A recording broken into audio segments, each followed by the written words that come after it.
حضرت عمر فرمائے میں ایک کلمہ جرے ہمشیرہ دیکھو مجھے سنا وہ پڑھ دیئے اللہ لا الہ الا هو له الاسماء الحسنى. حضرت عمر فرمائے میں خدا دا کلام سندا کیا کلام میرے دل پہ اثر کرے دا کیا ہے.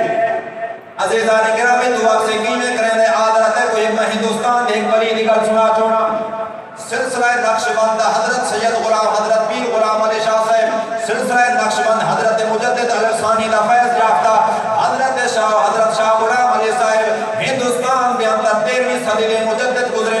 آپ دیکھو اور ہندو آ بیٹھے آپ نے فرمایا ہندو آئی رقم کی دیوت ہے چھوڑ دے اللہ سنے دنا گھنجا آنکھا لگا شاہ غلام علی صاحب فقیرہ درویشہ میں کیا کرا. آپ نے فرمایا من گھر دے اندر آقا کر اللہ اللہ لوگ عرض کیتا صحیح ہندو کو آدھے بھی آقا اللہ اللہ وہ تو کلمہ بھی کونی پڑا. فرمایا آنکھیں تا صحیح دیکھو اللہ تنا کرے نا کہ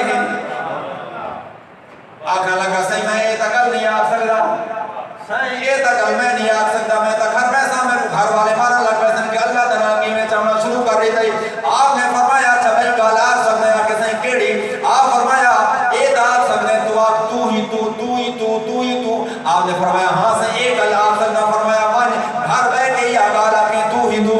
آپ سرکار نے ان کو بھیجا جو اللہ دینا دے ذرا بھی دے چھوڑی یہ ہندو گھر من کے بیٹھ رہے تھے تو ہی تو پورے وجود جو آواز آنے تو ہی تو ہر پاس آواز رونے کھڑے ہو گئے کہ مانا. فرمایا مولا کریم ہر جھاتے تیرے جلوے ہی تو ہی ہے بیا کوڑے. سنا تھا بل واپس آ گیا آدھا صحیح کہ کتابے میں تو رہ بھی نہیں سکتا جڑے نبی دا کلمہ پڑھا وے وہ میں کو بھی اڑ پڑھا چھوڑو. آپ غلامہ کو فرمایا دسو تو سانتا دے رب دان ہے تو تو ہی کم کر گئے. بابا بلے شاہ فرمایا جے میں تے کو